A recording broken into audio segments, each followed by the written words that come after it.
Once again, this protest is continuing. You're not getting answers from the government. How long do you intend to carry this on? Well, we'll carry the fight as long as we get this, like I said, we get this injustice rectified. It's an insult. I've said it's an insult to this nation and its people when the way in which Jack Deo issue a radio license to his friends and his families and just throw the main media out.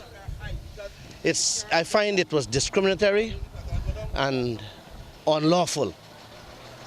How do Jack Deo or the Ramotar administration explain to this nation? What do they tell this nation when they grant 5 radio licenses to the Mirror newspaper, 5 to the Guyana Times, and bluntly refuse the Kaicho News and Stabrook News?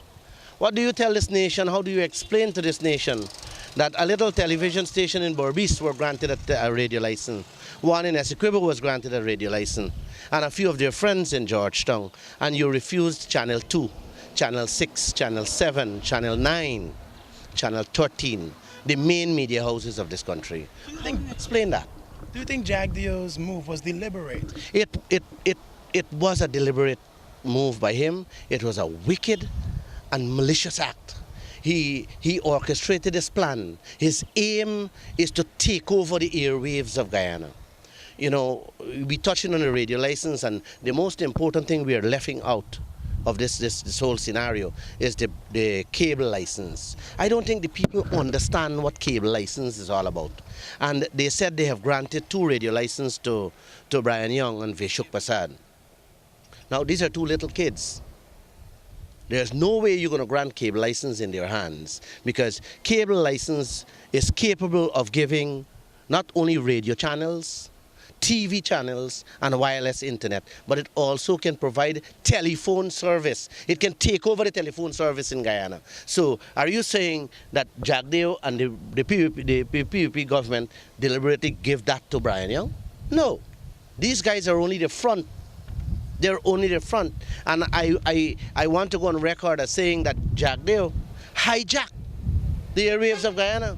And no Guyanese should sit back quietly and allow it to take root. Allow this to pass. This, I think, it is more dangerous than the 2013 budget that the opposition is fighting in Parliament. This is our voice, right? This is freedom of expression, right? This is democracy. Where is democracy when you would have all these television, radio, and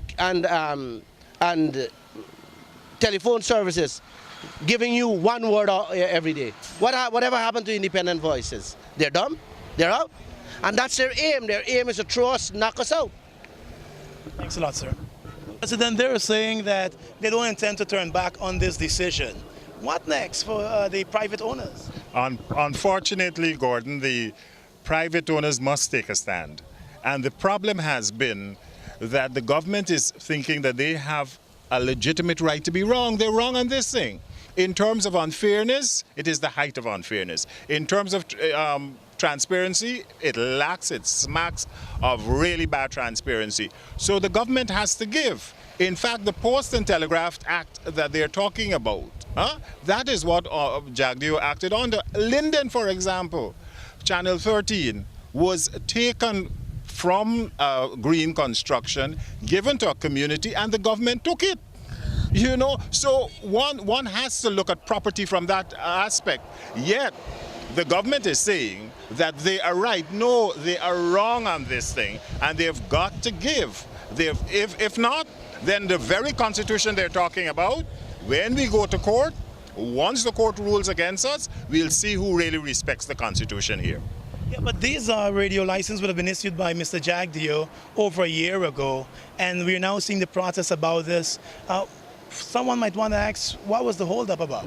The president is the president, long live the president. The office does not change. The individual may change. The individual could make wrong decisions. And it is up to the office of the president to correct those decisions. There is nothing wrong about correcting yourself if you have made a wrong decision. The whole thing is, if you had brought this up when President Jagdeo made the wrong decision, and all of it was on the wraps, it was secret. What do you think President Jagdeo would have done? He would have called in 10 other people, give them 2 frequencies here, there, and everywhere, and make it appear to be right. He was wrong. And that is our contention, and it must come back down to fairness. Okay, thanks. Well, I think you missed the question. The question was that why now? My friend, why now the protest? It's only now we learn that who these radio license and cable license were granted to. We were asking since Jagdeo left office, who? Give us the names. And they have been completely silent on it. They were forced through Parliament to tell this nation, through Sam Hines, who got these radio license. And still the information Sam Hines given to us, well, it's not clear, it's not clean, it's not transparent. And in fact, Gordon, if you look carefully at the distribution of the frequencies, they were in such haste to give frequencies that they gave 2 of their own people the same frequency. I don't think they realize what they've done, and you don't need 5 frequencies to broadcast countrywide. They have crowded out everybody. They are, in fact, trying to suppress dissent in the country. And that is a problem, and we're going to keep this up until they give.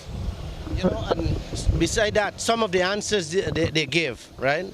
Defending the Jagdeo's decision to grant is more than flimsy. It's like child's play.